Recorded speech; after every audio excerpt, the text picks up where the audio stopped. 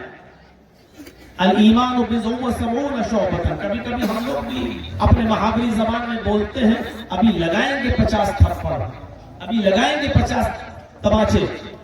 تو 50 تھپڑ مارنے کا مقصد یہ نہیں ہے کہ آپ گن کر اس کو 50 تھپڑ ماریں گے، نہیں، بلکہ آپ یہ بتانا چاہتے ہیں کہ ابھی بہت زیادہ ماروں گا تمہیں، ہوش میں آ جاؤ، اوقات میں آ جاؤ،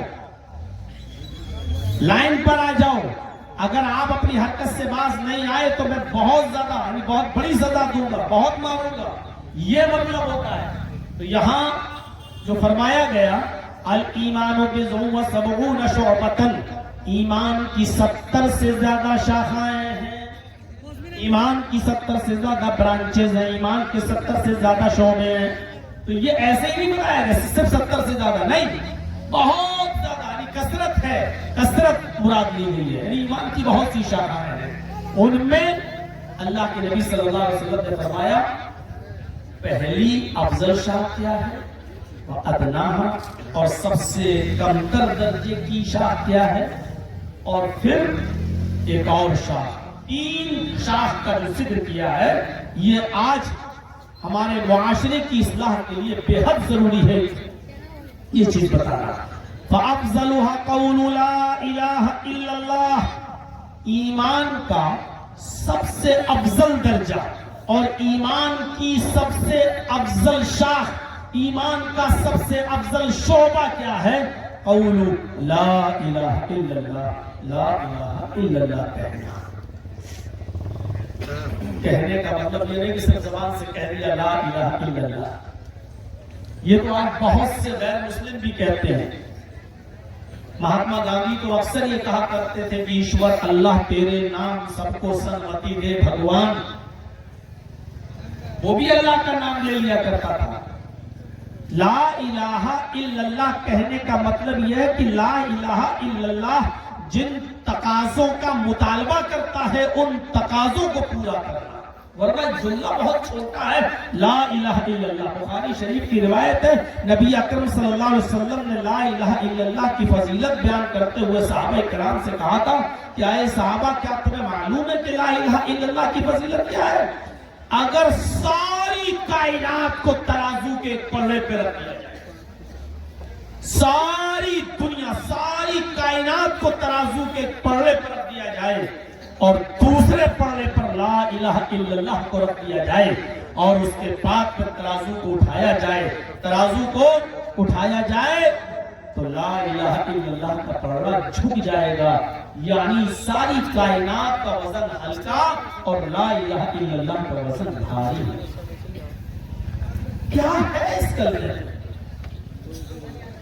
ایسے ہی نہیں کہا تھا اللہ کے نبی صلی اللہ علیہ وسلم نے من قال لا الہ الا اللہ دخل الجنہ، جس نے کہہ دیا اپنی زبان سے لا الہ الا اللہ وہ جنت کے اندر داخل ہوگا۔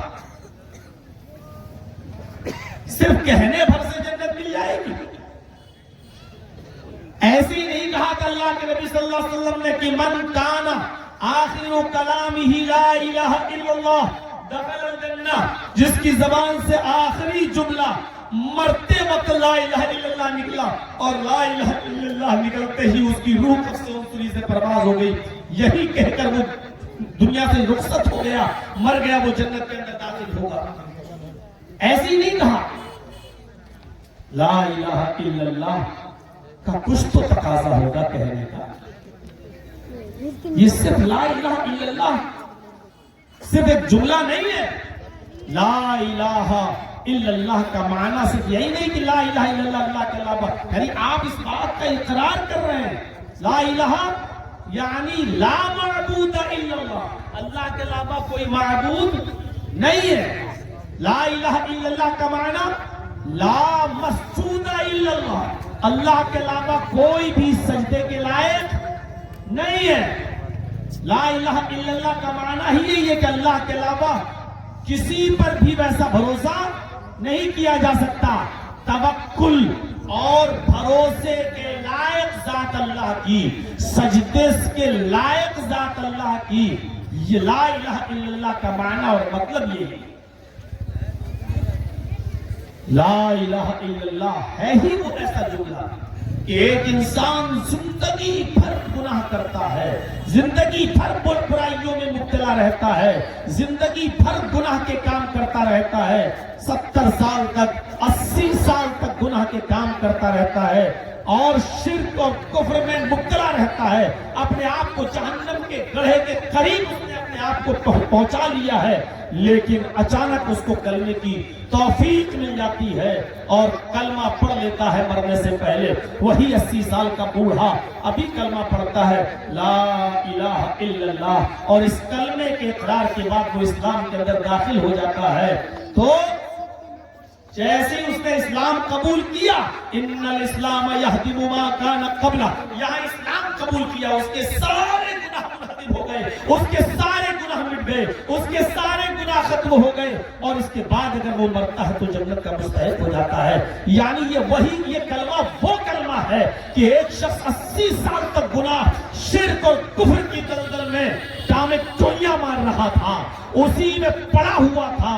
مرنے سے پہلے اس کی زبان سے لا الہ الا اللہ کا اقرار ہو جاتا ہے، اس کلمے کا اقرار کر لیتا ہے اور یہ شخص جنت کا مستحق ہو جاتا ہے. ابھی اگر کلمے کو پڑھے بغیر مر جاتا تو جہنم میں جاتا، لیکن کلمہ نصیب ہو گیا تو اب یہ آدمی جنت کا مستحق ہو گیا. تصور کر رہا ہے؟ یقین نہیں آتا؟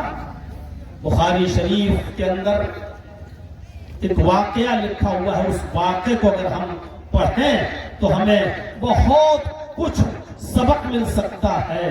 جب اللہ کے نبی صلی اللہ علیہ وسلم نے خیبر کا محاصرہ کیا، جب نبی اکرم صلی اللہ علیہ وسلم اور آپ کے صحابہ نے خیبر کا محاصرہ کیا تو خیبر کا ایک یہودی تھا جس کا نام تھا اسود، جو بکریوں کو چرایا کرتا تھا. بکریوں کو، وہ بکریوں کو چرانے کے لیے نکلا تھا. جب بکریوں کو چرا کے آیا تو اس نے دیکھا کہ خیبر کا محاصرہ ہو چکا ہے اور صحابہ کرام نبی اکرم کے محمد کے چاہنے والوں نے چاروں طرف سے گھیر لیا ہے. تو وہ محمد رسول اللہ کے صحابہ سے کہنے لگا کہ کون ہے تمہارے نبی، ذرا مجھے ان سے ملوائیے، میں ملنا چاہتا ہوں. صحابہ کرام نے اشارہ کیا کہ وہ ہے اللہ کے نبی جو خیمہ لگا ہوا ہے، اسی خیمے کے اندر ہمارے پیغمبر موجود ہیں. اس نے خیمے کا پردہ ہٹایا. وہ سوچ رہا تھا کہ مسلمانوں کے نبی ہیں، صحابہ کے نبی ہیں، مقام و مرتبہ ان کا بلند ہے، وہ صحابہ جو نبی کی بڑی عزت کرتے ہیں، بڑی ٹھاٹ مارتے رہ رہے ہوں گے، اچھا بستر بچھا ہوا ہوگا اور بہت ہی عیش و آرام کے ساتھ اس خیمے میں ہوں گے. ان سے ملنے کے لیے باڈی گارڈ کی ضرورت ہوگی، ان سے ملنے کے لیے پرمیشن کی ضرورت ہوگی، پرمیشن لینے کی. لیکن جب اس نے خیمے کا پردہ ہٹایا تو کیا دیکھتا ہے کہ کچی زمین کے اوپر محمد رسول اللہ صلی اللہ علیہ وسلم براجمان ہے، بیٹھے ہوئے ہیں. اس کو یقین نہیں ہے. صحابہ سے کہتا ہے مذاق مت کرو، مجھے محمد رسول اللہ سے ملنا ہے. فرمایا ہاں یہی ہے اللہ کے رسول. وہ اندر جاتا ہے اور کہتا ہے کیا ہے محمد رسول اللہ صلی اللہ علیہ وسلم، آپ کی دعوت کیا ہے؟ آپ کس چیز کی دعوت دیتے ہیں؟ آپ کا کیا پیغام ہے، کیا میسج ہے؟ مجھے ذرا بتائیے. اللہ کے نبی جناب محمد رسول اللہ صلی اللہ علیہ وسلم نے اپنا میسج بتایا، اپنا پیغام بتایا. ہماری دعوت صرف یہی ہے، قولوا لا الہ الا اللہ. اس بات کا اقرار کر لو، شہادت دے دو کہ اللہ کے علاوہ کوئی معبود نہیں اور محمد اللہ کے رسول. ہم سے زیادہ بہتر عرب کے کافر جانتے تھے کہ اگر لا الہ الا اللہ کہہ دیا تو ہمیں کیا کیا چھوڑنا پڑے گا. صرف لا الہ الا اللہ محمد رسول اللہ کہلوا نہیں رہے ہیں، لا الہ الا اللہ کہلوانے کے پیچھے کیا کیا چیزیں ہمیں کہنے کے بعد چھوڑنا پڑیں گی. عرب کے کافر اچھی طریقے سے جانتے تھے. وہ جانتے تھے کہ ہم جو 360 مورتیاں اور بت رکھے ہوئے خانہ کعبہ میں ان کو چھوڑنا پڑے گا. وہ جانتے تھے کہ ود، سوا، یغوث، یعوق اور نصر، ہم جو ان سے حیب اور مدد طلب کرتے ہیں ان کو چھوڑنا پڑے گا۔ وہ جانتے تھے کہ لا الہ الا اللہ کہنے کے بعد ہمیں کن کن کو چھوڑنا پڑے گا، اس لیے وہ لا الہ الا اللہ جلدی اپنی زبان سے ادا نہیں کرتے تھے۔ آج تو جس سے کہلوا لو وہ فوراً کہہ دے گا لا الہ الا اللہ۔ جو مزاروں کی چادریں چڑھا رہا ہے اور قبروں کو چوم رہا ہے وہ بھی لا الہ الا اللہ کہتا ہے۔ میرے بھائیوں ذرا تصور کر لیں، عرب کے کافر جانتے تھے کہ لا الہ الا اللہ کہنے کا مقصد کیا اور مطلب کیا ہے اور ہمیں کیا کیا چھوڑنا پڑے گا۔ جب اللہ کے نبی نے اسود سے کہا کہ لا الہ الا اللہ کہہ دو، گواہی دے دو کہ اللہ کے علاوہ کوئی معبود نہیں، وہ اچھی طریقے سے جانتا تھا کہ محمد رسول اللہ میں کس چیز کی دعوت دے رہے ہیں، ہمیں کیا کیا چھوڑنا پڑے گا۔ پوچھا کہ اگر میں اس دعوت کو قبول کر لیتا ہوں تو مجھے کیا ملے گا؟ فرمایا تمہیں جنت ملے گی، جنت۔ اس نے کلمہ پڑھ لیا، اقرار کر لیا، اشہد ان لا الہ الا اللہ واشہد ان محمدا عبدہ ورسولہ۔ یہ کلمہ پڑھ کر وہ اسلام کے دائرے میں داخل ہو جاتا ہے۔ اس نے کہا اللہ کے نبی اب کوئی کام بتائیے، اب میں یہ کام نہیں کروں گا یہودیوں کی بکریاں چراؤں، ٹھیک ہے اب مجھے کوئی کام بتاؤ۔ آپ نے فرمایا کوئی نماز کا وقت نہیں تھا کہ آپ اس سے کہتے کہ نماز پڑھو، رمضان کا مہینہ بھی نہیں تھا کہ آپ اس سے کہتے روزہ رکھو، حج کا سیزن بھی نہیں تھا کہ آپ اس سے کہتے حج کرو۔ آپ نے کہا ہمارے صحابہ محاذ پر ہیں، جہاد کر رہے ہیں، کافروں سے لڑ رہے ہیں، تم بھی جہاد میں شامل ہو جاؤ، اگر زندہ بچ کر آ گئے تو غازی کہلاؤ گے اور اگر قتل کر دیے گئے مارے گئے تو شہید کہلاؤ گے۔ اس نے کہا اللہ کے نبی میں جنگ میں جانے کے لیے تیار ہوں، جہاد میں شامل ہونے کے لیے تیار ہوں، لیکن یہ ہمارے پاس بکریاں ہیں، ان بکریوں کا کیا کروں جو میں یہودیوں کی چراتا ہوں۔ آپ نے فرمایا ان بکریوں کو جب تک ان کے مالک کے حوالے نہیں کرو گے تب تک تم جہاد میں شامل نہیں ہو سکتے ہیں۔ لوگوں کی امانتوں کو ان کے حوالے کرنا ضروری ہے۔ دیکھ رہے ہیں لا الہ الا اللہ پڑھ لیا اس نے، جہاد ہو رہا ہے، لیکن اللہ کے نبی کہہ رہے ہیں کہ پہلے جن کی بکریاں ہیں ان کی بکریوں کو ان کے مالکوں کے حوالے کر دو۔ کتنا بڑا میسج چھپا ہے۔ اگر آپ نے امانت میں خیانت کری، بکریاں یہی چھوڑ گئے چلے گئے میدان جہاد میں اور قتل کر دیے گئے تو وہاں شہادت بھی کوئی کام نہیں آئے گی۔ کیوں؟ کیونکہ یہ کلنک تمہارے اوپر رہے گا، کیونکہ تمہارے پاس لوگوں کی امانتیں موجود ہیں۔ کہا اللہ کے نبی ہم ان بکریوں کو گیٹ تک، دروازے تک، شہر کے دروازے تک چھوڑ دیتا تھا روزانہ، اور وہاں سے یہ بکریاں اپنے اپنے گھروں میں چلی جاتی ہیں۔ ہر آدمی کے گھر بکری کو چھوڑنا میری ذمہ داری نہیں ہے، میں اس شہر کے دروازے تک بکریوں کو چھوڑ دیتا ہوں اور بکریاں وہاں سے اپنے اپنے گھر خود ہی چلی جاتی ہیں۔ اللہ کے نبی نے فرمایا تم بکریوں کو جس دروازے پر چھوڑتے تھے اسی دروازے پر پہلے چھوڑ کر آؤ، اس کے بعد میں تم جہاد میں شامل ہو جاؤ۔ وہ شخص جاتا ہے اور بکریوں کو اس دروازے تک چھوڑ دیتا ہے شہر کے جہاں وہ چھوڑا کرتا تھا۔ اس نے بکریوں کو وہاں چھوڑ دیا اور چھوڑنے کے بعد وہ آتا ہے اور اللہ کے نبی سے پرمیشن لیتا اور سیدھے جہاد میں شامل ہو جاتا ہے۔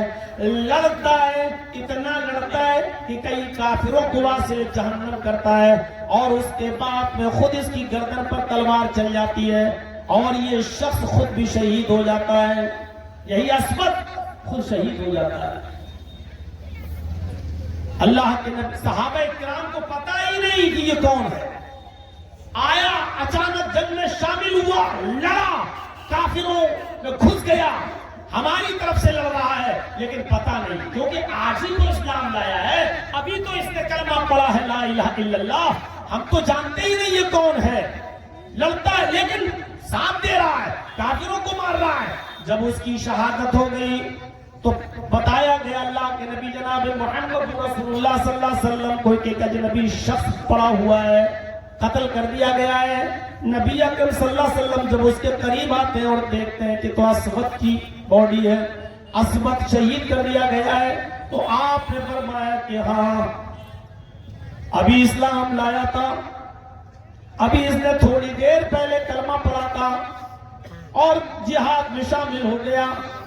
میرے بھائیو, اللہ کے نبی صلی اللہ علیہ وسلم نے فرمایا یہ وہ شخص ہے جس نے ایک بھی وقت کی نماز نہیں پڑھی, ایک بھی روزہ نہیں رکھا, ایک بھی حج نہیں کیا, کوئی نیکی نہیں کی.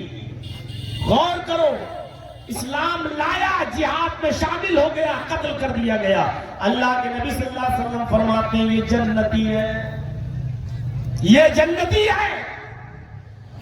اب آپ اندازہ لگا کر لگائیں اور سوچیں کتنا بڑا میسج, کتنا بڑا پیغام. ایک بھی نماز نہیں پڑھی اور آپ لوگ خود فیصلہ کریں, ابھی اگر یہ کلمہ نہ پڑھا ہوتا اور ویسے ہی اگر مر جاتا تو کہاں جاتا, کیا ہوتا اس کا؟ کلمہ پڑھا اور کوئی نماز کا وقت نہیں, رمضان کا مہینہ نہیں, حج کا سیزن نہیں, ایک بھی نماز نہیں پڑھی, ایک بھی روزہ نہیں رکھا, حج بھی نہیں کیا, کچھ نہیں, شہید ہو جنت. افضلها قول لا الہ الا اللہ, افضلها قول لا الہ الا اللہ. ایمان کا سب سے بڑا اور افضل شعبہ کیا ہے؟ لا الہ الا اللہ کہنا, اس کے تقاضوں کو پورا کرنا. لا الہ الا اللہ بھی کہو اور کہو کہ بابا کے در پہ آیا ہوں تو جھولا جھولی بھر کے جاؤں گا. لا الہ الا اللہ بھی کہو اور بیٹا بیٹی دوسروں سے بھی مانگو. میں جی لا الہ الا اللہ. ایک بھی وقت کی نماز نہیں پڑھی ہو جنتی, ایک بھی وقت کا ایک بھی دن روزہ نہیں رکھا اور جنتی. یہ ہے لا الہ الا اللہ. ایک اور واقعے کی طرف آئی. ایک چھوٹا بچہ 12 سال جس کی عمر, یہودی کا بچہ, نبی اکرم صلی اللہ علیہ وسلم کی خدمت کیا کرتا تھا. نبی اکرم صلی اللہ علیہ وسلم کا خدمت گزار تھا. اللہ کے نبی صلی اللہ علیہ وسلم کے پاس سے اٹھ کر جب وہ اپنے گھر جاتا اور اپنے والدین سے کہتا کہ میرا دل محمد رسول اللہ کی تعلیم کی طرف مائل ہے, لیکن اس کے ماں باپ غصہ ہوتے, آنکھ دکھاتے, وہ بیچارہ اپنے ماں باپ کے ڈر سے اسلام قبول نہیں کر پاتا. ایک دن وہ بچہ بیمار ہو گیا اور کافی بیمار ہو گیا, مرض الموت میں مبتلا ہو گیا. جب نبی اکرم صلی اللہ علیہ وسلم کو اس بات کی اطلاع ملی, جب نبی اکرم صلی اللہ علیہ وسلم کو اس بات کا پتہ چلا, جب اللہ کے رسول صلی اللہ علیہ وسلم کو اس بات کا علم ہوا کہ وہ یہودی بچہ جو میری خدمت کیا کرتا تھا بیمار ہے, تو آپ اس کی عیادت کے لیے اس کے گھر تشریف لے گئے. جب اللہ کے نبی صلی اللہ علیہ وسلم اس کے گھر گئے تو اس کے سرہانے پر اس کے سر کے پاس بیٹھ گئے. اس کی حالت یہ تھی کہ روح اب نکلے کہ تب نکلے. وہ چکچکی لگا کر محمد رسول اللہ صلی اللہ علیہ وسلم کو دیکھ رہا تھا, آنکھیں پھاڑ کر نبی اکرم کو دیکھ رہا تھا, اپنے باپ کے چہرے کو بھی دیکھتا جاتا تھا. اس کے باپ نے کہا, اللہ کے نبی صلی اللہ علیہ وسلم وہاں بیٹھے تو اللہ کے نبی صلی اللہ علیہ وسلم نے اس بچے سے کہا, قل لا الہ الا اللہ. اے غلام, اے خادم, اے بچے, کہو لا الہ الا اللہ. لا الہ الا اللہ پڑھو, زبان سے کہہ دو لا الہ الا اللہ. آپ نے کہا قل یا غلام لا الہ الا اللہ, بچے بول, کہہ دو لا الہ الا اللہ. اس بچے نے اپنے باپ کی طرف دیکھا, گویا کہ وہ اپنی استفہامیہ نظروں سے اپنے باپ سے سوال کر رہا ہو اور اجازت مانگ رہا ہو. اس کے باپ نے اپنے بیٹے کو دیکھا اور اپنے بیٹے کی تمنا جو حالت صحت و تندرستی میں وہ ظاہر کیا کرتا تھا, اس کا خیال کرتے ہوئے اس کے باپ نے جو یہودی تھا اپنے بچے سے کہا, اطیع ابا القاسم, بیٹے تم ابو القاسم کی بات مان لو. ان کی فرما برداری کرو. وہ جو کہہ رہے ہیں اس زبان سے, اپنی زبان سے اس کلمے کو نکال لو. جاؤ, تمہاری بھی مرضی یہی تھی, پہلے تم بھی یہی چاہتے تھے, لیکن میرے غصے کی وجہ سے تم اسلام قبول نہیں کرتے تھے. اگر تمہارا دل محمد رسول اللہ کی بات پر ہے, ان کی تعلیم پر ہے, اور تم یہاں آ کر مجھے بتاتے تھے, تو بیٹا پڑھ لو, کہہ دو محمد رسول اللہ ابو القاسم جو کہہ رہے ہیں ان کی اطاعت کرو, فرما برداری کرو, ان کی بات مان لو.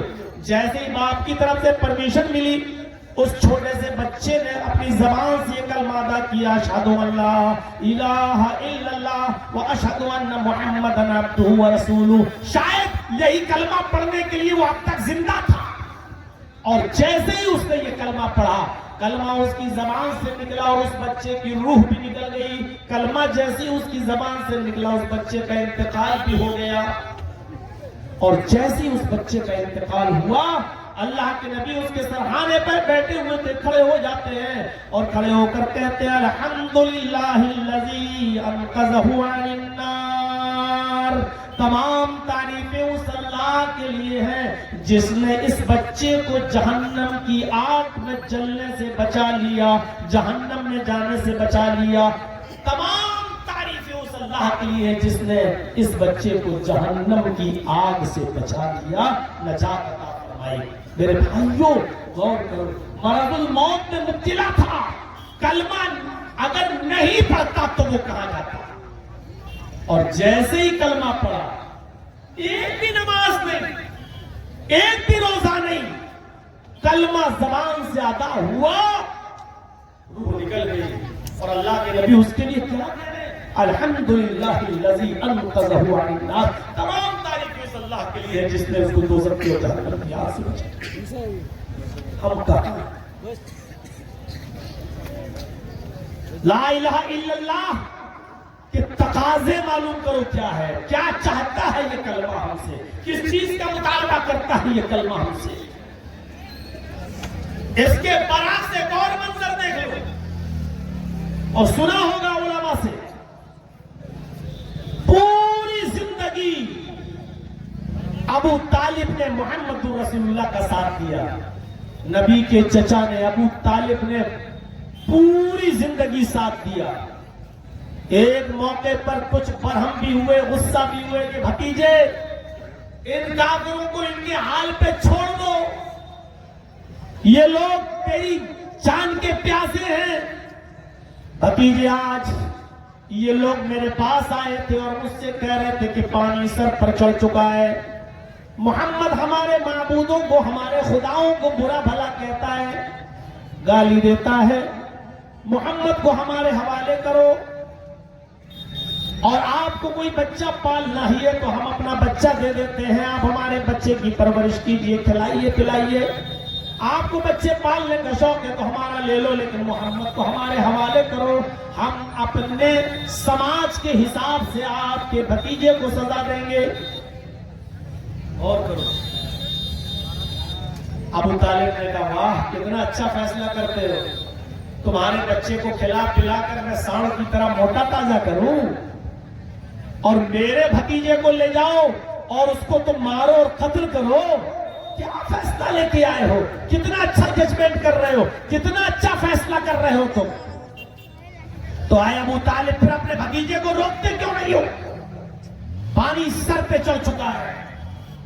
جب یہ کافرین مکہ وہاں سے چلے جاتے ہیں تو اللہ کے نبی صلی اللہ علیہ وسلم کو بلایا جاتا ہے. جب یہ کافر وہاں سے چلے جاتے ہیں تو ابو طالب اپنے بھتیجے کو بلاتے ہیں اور محمد رسول اللہ صلی اللہ علیہ وسلم سے بہت شائستگی کے ساتھ گفتگو کرتے ہیں اور کہتے ہیں کہ بھتیجے میرے اوپر اتنا بوجھ نہ ڈالو کہ میں برداشت نہ کر سکوں, میرے اوپر اتنی ذمہ داری نہ ڈالو کہ میں برداشت نہ کر سکوں. آج کافر تمہارا مطالبہ کرنے لگے, مجھ سے تمہیں مانگنے لگے سزا دینے کے لیے, تمہیں قتل کرنے کے لیے. ان کو ان کے حال پہ چھوڑ دو, ان کے پیچھے مت پڑو. آئے میرے بھتیجے تجھے میری زندگی میں اگر کچھ ہو گیا تو میں یہ صدمہ برداشت نہیں کر سکتا. تو محمد رسول اللہ صلی اللہ علیہ وسلم نے جو جواب دیا وہ چھوٹے چھوٹے بچوں کی تقریروں میں بھی آپ نے سنا ہوگا کہ اللہ کے نبی نے اس وقت کیا جواب دیا. اے چچا جان, ہم آپ کے مدد کے بھروسے پر دعوت و تبلیغ کا کام نہیں کر رہے ہیں. یہ توحید کی لا الہ الا اللہ کی دعوت آپ کی تعاون کے بھروسے پر نہیں، اللہ کے تعاون، اللہ کی مدد، اسی پر بھروسہ کرتے ہوئے میں دے رہا ہوں. رہی آپ کی پریشانی تو آج سے آپ آزاد ہیں، آپ فری ہیں. آپ ہمارا ساتھ چھوڑنا چاہتے ہیں تو چھوڑ دیجئے، لیکن آپ مجھ سے جس چیز کی توقع رکھتے ہیں کہ میں دین توحید کی دعوت چھوڑ دوں، تو میرا جواب یہ ہے کہ یہ کافرین مکہ اگر سورج لے کر آ جائیں، سورج توڑ کر لائیں اور داہنے ہاتھ پر لا کر رکھ دیں، اور چاند اکھاڑ کے توڑ کے لائیں اور بائیں ہاتھ پر رکھ دیں، یہ کام ان کے لیے تو آسان ہو سکتا ہے، لیکن یہ آسان نہیں کہ میں دین حق کی اور دین توحید کی دعوت سے باز آ جاؤں، لا الہ الا اللہ کی دعوت سے میں باز آ جاؤں. یہ ممکن نہیں ہے، یہ پاسبل ہی نہیں ہے کہ میں لا الہ الا اللہ کی دعوت چھوڑ دوں. آپ پیچھے ہٹ رہے ہیں، ہٹ جائیں. آپ اپنا ہاتھ ہٹانا چاہتے ہیں تو ہٹا دیں، لیکن میں دین حق سے باز نہیں آ سکتا ہوں. یعنی لا الہ الا اللہ کی دعوت ہر حال میں دے کر رہا ہوں. کتنا اسٹرانگ جواب. یہی سے پتا چلتا ہے نبی اکرم صلی اللہ علیہ وسلم کی بہادری، یہی سے پتا چلتا ہے نبی اکرم صلی اللہ علیہ وسلم کا جذبہ، آپ کا حوصلہ. معلوم ہے کہ ابو طالب کا سہارا ہٹ گیا تو ہم کتنی پریشانی میں آ جائیں گے، جانتے ہیں، لیکن پھر بھی کہہ رہے ہیں کہ اگر آپ ہٹنا چاہیں تو ہٹ جائیں، آپ اپنا ہاتھ ہٹانا چاہیں تو ہٹا لیں. اور رہی میری بات تو یہ کافرین مکہ سورج اور چاند اکھاڑ کے لائیں، دائیں اور بائیں ہاتھ پہ لا کے رکھ دیں، یہ تو آسان ہے، ہو سکتا ہے، لیکن یہ آسان نہیں کہ میں دعوت چھوڑ دوں. جب یہ جواب ابو طالب نے سنا تو کہا بھتیجے تو پھر جاؤ، جس دعوت کو دے کر اللہ تعالیٰ نے تمہیں بھیجا اس دعوت کو تم پورا کرو، اس دعوت کو پہنچاؤ. رہی میری بات تو جب تک میری سانس میں سانس ہے، میرے جسم میں روح ہے، جب تک میرے جسم میں سانس چلتی رہے گی، آخری سانس تک میں تمہاری مدد کرتا رہوں گا. دیکھتا ہوں کہ میری زندگی میں تمہیں کھروچ بھی آ جائے، دیکھتا ہوں میری زندگی میں تمہارا کون کیا بگاڑتا ہے. اے میرے بھتیجے، جاؤ تم دعوت و تبلیغ کا کام کرو، توحید کی دعوت بلند کرو. جہاں تک پاسبل ہوگا میں تمہاری مدد کرتا رہوں گا، میں اپنی زندگی میں تمہارے اوپر کوئی آنچ نہیں آنے دوں گا. اتنی مدد کرتے تھے چچا ابو طالب. لیکن جب ابو طالب کے انتقال کا وقت آیا، مرض الموت میں مبتلا ہو گئے، تو محمد رسول اللہ کی آنکھوں میں آنسو آ گئے کہ آج میرا چچا حالت کفر میں مر رہا ہے، آج میرا چچا حالت کفر میں جا رہا ہے. چلو آخری مرتبہ چلتا ہوں اور اپنے چچا کو دین توحید کی دعوت دیتا ہوں، اسی کلمے کی طرف بلاتا ہوں. اگر میرے چچا نے مرنے سے پہلے یہ کلمہ پڑھ لیا تو ہمارے چچا نجات پا جائیں گے اور ہمیں خوشی ہوگی. امید کا ایک سہارا ہے، امید ہے، ایک آسرا، ایک سہارا ہے، اور اسی امید کے آسرے پر جا رہے ہیں کہ آج چچا کو پھر دعوت دیں. لیکن وہاں بہت سے لوگ بیٹھے ہوئے ہیں، ابو جہل بھی بیٹھا ہے، ابو لہب بھی بیٹھا ہے، اور بھی بہت سے کافر بیٹھے ہوئے ہیں. ان کے سامنے کیسے دعوت دیں؟ میرے بھائیوں، تھوڑی دیر کے لیے کچھ لوگ ہٹ جاتے ہیں، لیکن پھر بھی کچھ لوگ وہاں موجود ہیں. اللہ کے نبی جناب محمد رسول اللہ صلی اللہ علیہ وسلم اپنے چچا کے کان میں کہتے ہیں، اے میرے چچا، آپ کا بھتیجا آج آپ کے پاس، آپ کی اس کنڈیشن میں، آپ کی اس حالت میں ایک ہی امید لے کر آیا ہے. آپ کان میں کہہ رہے ہیں، اے چچا جان، آخری وقت ہے، چلا چلتا وقت ہے، آخری موقع ہے، کم سے کم جانے سے پہلے لا الہ الا اللہ کہہ دیجئے. قل لا الہ الا اللہ فی اذنی. اے میرے چچا، آپ زور سے نہیں کہہ سکتے، مت کہیے، سب کے سامنے نہیں کہہ سکتے، مت کہیے. اے میرے چچا، میرے کان میں کہہ دو، کسی کو پتہ نہیں چلے گا، میں بھی نہیں بتاؤں گا، صرف میرے کان میں بھی اگر آپ نے کہہ دیا تو میں گواہ بن جاؤں گا، اور قیامت کے دن اللہ سے آپ کی شفاعت کراؤں گا، اللہ سے آپ کی سفارش کروں گا، اللہ رب العالمین کے سامنے مجھے موقع مل جائے گا آپ کے حق میں سفارش کرنے کا، شفاعت کرنے کا۔ آئے میرے چچا میرے کان ہی میں کہہ دیجئے، آپ کو زور سے کہنے کی ضرورت نہیں، صرف میرے کان میں کہہ دیجئے، چچا بیمار، مرض الموت میں مبتلا، ساری زندگی نبی کی سیوا کی، نبی کی خدمت کی، اور اللہ کے نبی اسی امید کے ساتھ جا رہے کہ چچا جان آخری وقت میں کم سے کم لا الہ الا اللہ کہیں نہیں، میرے کان میں کہہ دیجئے، اللہ سے ہم سفارش کرا لیں گے انشاءاللہ، چچا جان میرے کان میں کہہ دیجئے۔ لیکن ابو طالب کے حصے میں کلمہ نہیں تھا، اور انہوں نے آخری وقت بھی اپنے بھتیجے سے محمد رسول اللہ سے کہہ دیا کہ نہیں، اے میرے بھتیجے نہیں، میں نہیں چاہتا کہ میرے مرنے کے بعد لوگ مجھے تانا ماریں کہ دیکھو آخری وقت میں ڈر گیا، جہنم سے ڈر گیا، قبر سے ڈر گیا، اس سے ڈر گیا، اس سے ڈر گیا، اور بھتیجے کی باتوں میں آ گیا۔ نہیں، اے بھتیجے، اے محمد، میں کلمہ نہیں پڑھ سکتا، تمہارے کان میں بھی نہیں پڑھ سکتا، مجھے اسی دھرم پر، اسی دین پر مرنا منظور ہے، جس دین پر، جس دھرم پر ہمارے باپ عبد المطلب مرے تھے، مجھے اپنے باپ دادا کے دین پر مرنا ہی پسند ہے، میں کلمہ نہیں پڑھ سکتا۔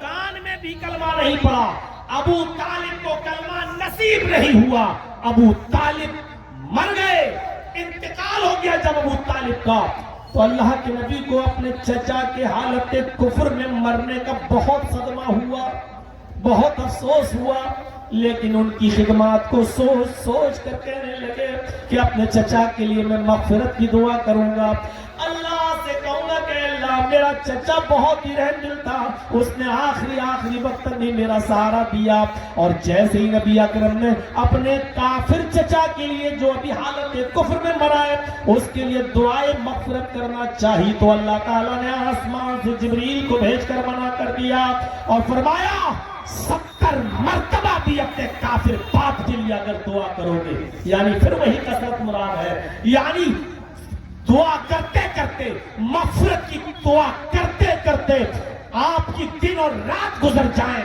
آپ کی زندگی ختم ہو جائے، پھر بھی ہم آپ کے چچا کی مغفرت نہیں کریں گے۔ کسی مومن مرد کے لیے کسی کے جائز ہی نہیں ہے کہ کسی مومن کے لیے کہ کسی کافر کے لیے وہ دعائے مغفرت کرے۔ اے محمد، ہم آپ کے چچا کے سلسلے میں کی گئی دعائے مغفرت بھی ریجیکٹ کرتے ہیں، ہم اس کو بھی ناقابل قبول ہے، نہیں قبول کرتے ہیں، ہم اس کو ریجیکٹ ہے، نہیں قبول ہوگی آپ کی یہ دعا۔ آپ کتنی مرتبہ بھی مغفرت کی دعا کر لیں، لیکن میں آپ کے چچا کو ابو طالب کو معاف نہیں کروں گا، بخشوں گا۔ ہاں، اتنا ضرور ہے کہ آپ کی زندگی بھر وہ سیوا کرتا رہا، آپ کے ساتھ کاندھے سے کاندھا ملا کر کھڑا رہا، اس کے وجہ سے ہم اتنا کر سکتے ہیں کہ آپ کے چچا کو سب سے ہلکا عذاب دیں، لیکن جہنم میں آپ کے چچا کو بھی جانا ہوگا، اور ابو طالب کو سب سے ہلکا عذاب جہنم کے اندر دیا جائے گا۔ میرے بھائیوں، غور کرو، لا الہ الا اللہ کی حیثیت کو پہچانو، لا الہ الا اللہ کے مقام کو پہچانو۔ یہودی بچہ 12 سال کی عمر میں کلمہ پڑھتا ہے، ایک بھی نماز نہیں پڑھتا اور روزہ نہیں رکھتا ہے، اللہ کے نبی کہہ رہے ہیں اللہ کا شکر ہے، تمام تعریفیں اللہ کے لیے جس نے اس کو جہنم کی آگ سے بچا لیا۔ اسود ایمان لاتا ہے، کلمہ پڑھتا ہے، اور اگر جہاد میں شامل ہوتا ہے اور شہید ہو جاتا ہے، اللہ کے نبی فرماتے ہیں کہ یہ وہ شخص ہے جس نے ایک بھی نماز نہیں پڑھی اور روزہ نہیں رکھا لیکن جنتی ہے، شہید ہو گیا ہے، یہ جنتی ہے۔ ایک طرف کلمہ پڑھنے کی بنیاد پر وہ لوگ جنت کے مستحق ہو گئے جنہوں نے ایک بھی نماز نہیں پڑھی، اور ایک طرف وہ شخصیت ہے جس نے پوری زندگی نبی کا ساتھ دیا، جس نے پوری زندگی نبی اکرم کے کاندھے سے کاندھا ملا کر چلتا رہا، نبی اکرم کے اوپر آنے والے ہر تیر، ہر تلوار کو جھیلا اور اس کا جواب دیا، اور کھڑا رہا نبی اکرم کی مدد کے لیے، لیکن حالت کفر میں مرتا ہے، کلمہ پڑھے بغیر مرتا ہے، تو ایسا شخص جہنم کا حقدار بنتا ہے۔ تو یہاں سے آپ سمجھیے لا الہ الا اللہ کی حیثیت اور اس کا مقام اور اس کا درجہ کیا ہے۔ لا الہ الا اللہ کا معنی صرف یہی ہے کہ اللہ کے علاوہ کوئی معبود نہیں، اور جب معبود آپ نے مان لیا تو اس کا مطلب یہ ہے کہ اللہ کے علاوہ کوئی ہستی ایسی نہیں کہ جس کو پکارا جائے اپنی حاجت روائی کے لیے اور اپنی مشکل کشائی کے لیے۔ اور جب پکارو اس کو تو یہ عقیدہ بھی نہیں ہونا چاہیے کہ اس کو ضرورت ہے شرکا کی، اس کو ضرورت ہے سفارشیوں کی، ہم ان کے ذریعے اللہ تک اپنی آواز کو پہنچائیں اور اپنی دعاؤں کو پہنچائیں۔ میرے بھائیوں، یہ عقیدہ توحید کے منافی ہے۔ اللہ کو کسی وسیلے کی ضرورت نہیں ہے۔ ان اللہ سمیع بصیر، وہ بہت ہی زیادہ سننے والا اور بہت ہی زیادہ دیکھنے والا ہے۔ ہم اور آپ کیا سنیں گے؟ ہماری اور آپ کی قوت سماعت و بصارت کیا ہے؟ جرجیت صاحب کو صرف یہ لوگ دکھائی دے رہے ہیں جو یہاں بیٹھے ہیں، اور اس سڑک کے پار جو گاڑیاں جا رہی ہیں اس کے پار اس طرف کیا ہے ہم کو نہیں دکھائی دے رہا ہے۔ ہم کو صرف آپ کی آواز سنائی دے رہی ہے، لیکن ہمارے پردے کے پیچھے ایک میل کی دوری پر کون رو رہا ہے، کون چیخ رہا ہے، چلا رہا ہے، اس کی آواز ہم تک نہیں آ رہی ہے۔ میرے بھائیوں، ذرا تصور کریے ایک واقعے کی طرف ہم آپ کو لے کے چلتے ہیں۔ اوس ابن صامت ایک صحابی ہیں، اپنی بیوی خولہ بنت ثعلبہ سے زہار کر لیتے ہیں اور غصے کی حالت میں کہہ دیتے ہیں انت علی کظہر امی، تو مجھ پر میری ماں کی پیٹھ کی طرح ہے، حرام ہو چکی ہے۔ گویا کہ اپنی بیوی کو غصے میں کہہ دیا کہ جس طرح میری ماں مجھ پر حرام ہے اسی طریقے سے تو بھی مجھ پر حرام ہے۔ جاؤ، غصے میں کہہ دیا۔ ہوتا ہے غصے میں، اور جن لوگوں کے منہ سے غصے میں طلاقیں نکل جاتی ہیں تو پھر پوچھو کتنے پریشان ہوتے ہیں جب غصہ ٹھنڈا ہوتا ہے ان کا۔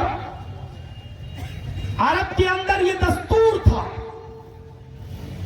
کہ اس کی وہی شکل تھی، اس کو بھی شوہر اور بیوی کے درمیان جدائی کا ایک راستہ مانا جاتا تھا کہ تم نے اپنی بیوی کو اپنے اوپر اپنی ماں کی طرح حرام کر لیا ہے، اب جدائی کے علاوہ کوئی راستہ نہیں ہے۔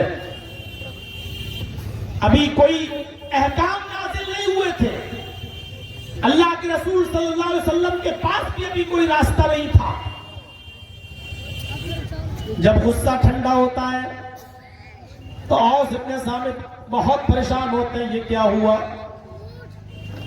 اور اپنی بیوی سے کہتے ہیں خولہ بنت ثعلبہ سے کہ میرے منہ سے جو جملے نکلے نہیں نکلنا چاہیے، لیکن اب ہو کیا سکتا ہے، تیر تو کمان سے نکل چکا ہے۔ اوس ابن صامت نے اپنی بیوی خولہ بنت ثعلبہ سے کہا کہ اے خولہ، تم محمد رسول اللہ صلی اللہ علیہ وسلم کے پاس جاؤ اور ان سے گزارش کرو، وہ تمہارے اور میرے درمیان کوئی راستہ نکالیں گے، میرے اور تمہارے درمیان کوئی سبیل نکالیں گے۔ جاؤ، اللہ کے رسول ہیں، ان کے پاس جبریل آتے ہیں، اللہ ان کی سنتا ہے، اس لیے اللہ کے نبی کے پاس جاؤ اور اللہ کے نبی سے راستہ نکالنے کی گزارش کرو۔ حضرت عائشہ بیان کرتی ہیں کہ خولہ بنت ثعلبہ نے جب دروازے کو کھٹکھٹایا، اس وقت میں اپنے حجرے میں تھی، میں نے دروازہ کھولا تو سامنے خولہ کھڑی ہیں، میں نے کہا خولہ، انہوں نے سلام کیا اور اندر آنے کی اجازت طلب کی، میں نے سلام کا جواب دیا، ان کو اندر آنے کی اجازت دی، وہ اللہ کے نبی صلی اللہ علیہ وسلم کے پاس آ کر بیٹھ جاتی ہیں اور اپنا مسئلہ بیان کرتی ہیں، جو بھی ان کے اور ان کے شوہر کے درمیان ہو، وہ اپنی شکایت لے کر اللہ کے نبی کے پاس آتی ہیں اور اللہ کے رسول سے کہتی ہیں کہ میرے شوہر نے مجھے اپنے اوپر اپنی ماں کی طرح حرام کر لیا ہے، کوئی راستہ نکالیے۔ پیار و محبت تو میں اپنے بچوں کو دے سکتی ہوں، لیکن کھلانے پلانے کی ذمہ داری تو باپ کے اوپر عائد ہوتی ہے۔ اللہ کے نبی صلی اللہ علیہ وسلم نے فرمایا کہ خولہ، کوئی راستہ نہیں ہے، جاؤ، اب تم اپنے شوہر سے علیحدگی اختیار کر لو، تم اپنے شوہر کے لیے اب حلال نہیں ہو۔ اس نے پھر کہا، اللہ کے نبی نے پھر منع کیا، اس نے پھر کہا اللہ کے نبی میرے شوہر نے مجھے طلاق نہیں دی، زہار کیا ہے، کوئی تو راستہ ہوگا۔ آپ نے کہا کوئی راستہ نہیں ہے۔ وہ بحث کر رہی ہے، بار بار کہہ رہی ہے، اور اللہ کے نبی بار بار منع کر رہے ہیں کہ تمہارے لیے کوئی راستہ نہیں۔ حضرت عائشہ فرماتی ہیں کہ اللہ کے نبی صلی اللہ علیہ وسلم اور خولہ بنت ثعلبہ دونوں گفتگو کر رہی ہیں۔ حجرہ ہے ہی کتنا بڑا، چھوٹا سا حجرہ، اور اس حجرے کے ایک طرف میں بیٹھی ہوئی ہوں، مشکل سے 2 میٹر 3 میٹر کی دوری پر میں بیٹھی ہوئی ہوں۔ اللہ کے نبی اور خولہ بنت ثعلبہ دونوں گفتگو کر رہی ہیں۔ لم اسمع کلامہما، لیکن ان دونوں کی گفتگو کو میں نہیں سن رہی تھی۔ وہ دونوں کیا باتیں کر رہی ہیں، خولہ کیا باتیں کر رہی ہیں اور اللہ کے نبی کیا جواب دے رہے ہیں، اس گفتگو کو میں نہیں سن رہی تھی۔ اللہ کے رسول کی اور خولہ بنت ثعلبہ کی باتوں کو حضرت عائشہ کہتی ہے کہ میں نہیں سن پا رہی تھی کہ وہ دونوں کیا باتیں کر رہے ہیں۔ بس یہ جملہ یاد رکھنا، حضرت عائشہ کہہ رہی ہم نہیں، وہ دونوں کیا باتیں کر رہے تھے ہمیں نہیں سنائی دے رہا تھا، مجھے پتا نہیں، جبکہ میں قریب ہی میں تھی، یعنی آہستہ آہستہ گفتگو چل رہی تھی اور ان دونوں کی گفتگو کو میں صحیح سے نہیں سن پا رہی تھی۔ بہرحال اللہ کے نبی نے کہا کہ کوئی راستہ نہیں، جاؤ تم اب الگ رہو، تم الگ ہو چکی ہو، ابھی کوئی احکام نازل نہیں ہوئے تو آپ اپنی طرف سے کیسے کہہ دیں؟ اللہ کے رسول تو اپنی طرف سے کچھ بولتے نہیں ہیں۔ ما ينطق عن الهوى ان هو الا وحی یوحی، محمد رسول اللہ اس وقت تک نہیں بولتے جب تک کہ اللہ ان کو بولنے کا حکم نہ دے دے، جب تک جبرائیل نہ بتا دیں آپ اپنی مرضی سے کچھ نہیں بولتے۔ ایسے ہی نہیں اللہ تعالیٰ نے ذمہ داری لی ہے، اور ایسے ہی نہیں بھی مانگے تو حل کہا ہے، ما آتاکم الرسول فخذوہ، تمہیں محمد رسول اللہ جو دے وہ لے لو۔ اتنی بڑی بات اللہ نے کیوں کہی؟ رسول تمہیں جو دے وہ لے لو۔ اللہ یہ بھی تو کہہ سکتا تھا کہ اللہ تمہیں جو دے وہ لے لو، اللہ نے یہ نہیں کہا اللہ تمہیں جو دے وہ لے لو۔ اللہ نے کیا کہا؟ رسول تمہیں جو دے، محمد الرسول اللہ تمہیں من حیث الرسول تمہیں جو دے وہ لے لو، جو بھی تمہیں دے وہ لے لو، جن چیزوں سے روکے رو۔ اللہ کو اتنا بھروسہ کیوں؟ کیونکہ اللہ جانتا ہے کہ میرا رسول اپنی طرف سے کوئی بات دیتا ہی نہیں ہے، کسی کو بولتا ہی نہیں ہے۔ یہ تو آج کل کے ہم جیسے ملا مولوی اپنی طرف سے جو چاہے کہہ جائیں اور کہہ دیں کہ یہ اسلام کا حصہ ہے، اور دین کا نام لے لے کر محترم کروائیں۔ تیجا، 10واں، 20واں، 40واں، قرآن خوانی، یہ سارے کے سارے کام جن کا اسلام سے کوئی تعلق نہیں، مرنے والے کے مرنے کے 3 دن کے بعد بھی کھلاؤ، 10 دن کے بعد بھی لوگوں کو بلا کر کھلاؤ، پھر 20 دن کے بعد بھی 20واں کرو، پھر اس کے مرنے کے 40 دن کے بعد بھی 40واں کرو۔ اب تو برسی بھی ہونے لگی کہ اس کے مرنے کے 1 سال کے بعد پھر برسی کرو، قرآن مرنے کے بعد قرآن پڑھ کے بس۔ ان چیزوں کا کوئی تعلق نہیں ہے اسلام سے، لیکن اسلام کا نام لے لے کر لوگ کروا رہے ہیں اور اسلام سے جوڑ رہے ہیں۔ میرے بھائیوں، ہمارے اور آپ کے کلیجے اور ہمارے اور آپ کے دل دیکھیے کتنے مضبوط ہو چکے ہیں کہ اتنا بڑا دین کا نام لے کر ہم یہ سب کام کروا رہے ہیں، جبکہ محمد رسول اللہ اپنی طرف سے کچھ نہیں بولتے۔